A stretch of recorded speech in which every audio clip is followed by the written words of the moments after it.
নমস্কার বন্ধুরা, আমি প্রসেনজিৎ সরকার আর আপনারা দেখছেন আপনাদের প্রিয় চ্যানেল বিএম প্লাসের পক্ষ থেকে আপনাদের সকলকে জানাই সাদর অভিনন্দন। তো আসুন বন্ধুরা, আজকের ভিডিও শুরু করা যাক। এসআইপি নিয়ে অনেকেরই ভুল ধারণা আছে। অনেকেই মনে করেন এসআইপি সুরক্ষিত নয়। সত্যি কি তাই?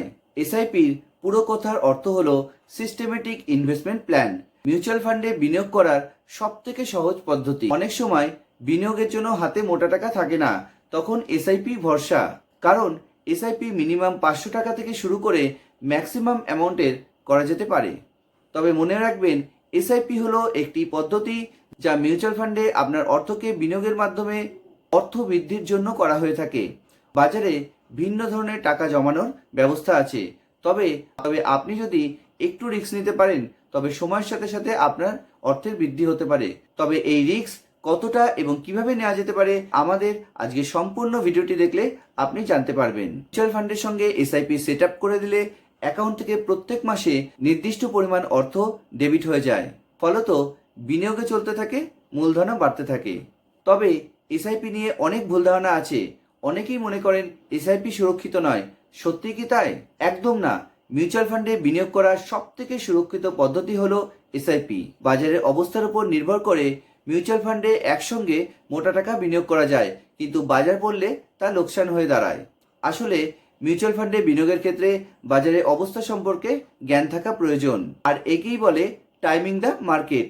কিন্তু এসআইপির মাধ্যমে বিনিয়োগ করলে বাজারের সময় নিয়ে চিন্তা করতে হয় না। কিন্তু যেহেতু প্রতি মাসেই অল্প অল্প টাকা বিনিয়োগ হয় এসআইপির মাধ্যমে, তাই অতটা গায়ে লাগে না। দীর্ঘমেয়াদে বা লং টার্মে বিনিয়োগ করলে বিনিয়োগকারীর টাকার উচ্চ এবং নিম্ন গড় ধরা হবে, আর একেই বলে রুপি কস্ট অ্যাভারেজিং। এসআইপির পরিমাণ বাড়ানো বা কমানো যায়, যদিও ব্যাপারটা একটু জটিল। তবে এই সমস্যার সমাধানও আছে। বিনিয়োগকারী যত টাকা বাড়াতে চান সেই পরিমাণ টাকা দিয়ে একটি নতুন এসআইপি শুরু করতে পারেন।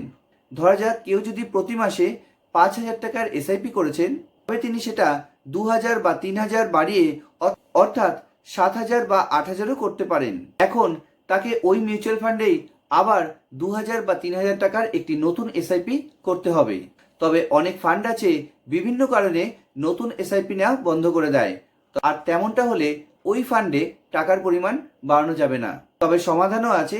এক্ষেত্রে তাকে ভিন্ন মিউচুয়াল ফান্ডে নতুন করে 2 বা 3,000 টাকার এসআইপি শুরু করতে হবে, এটা তিনি বাড়াতে চান। সময় বেশি মানে চক্রবৃদ্ধি সুদের পরিমাণও বেশি হয়।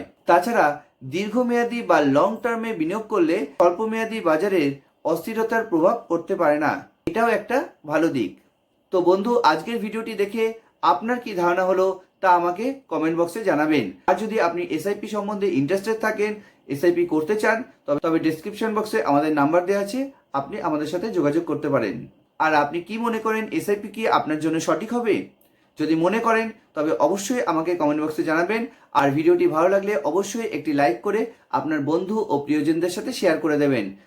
আর চ্যানেলে নতুন হলে অবশ্যই চ্যানেলটিকে সাবস্ক্রাইব করে পাশের বেল আইকনটিকে প্রেস করে অল অপশনটিকে অ্যালাউ করে দেবেন, এরকমই নতুন নতুন ফাইন্যান্সিয়াল এবং ইন্স্যুরেন্স রিলেটেড ভিডিও সবার আগে পাওয়ার জন্য। সবাই ভালো থাকবেন, সুস্থ থাকবেন। দেখা হবে খুব শীঘ্রই পরের ভিডিওতে। ধন্যবাদ।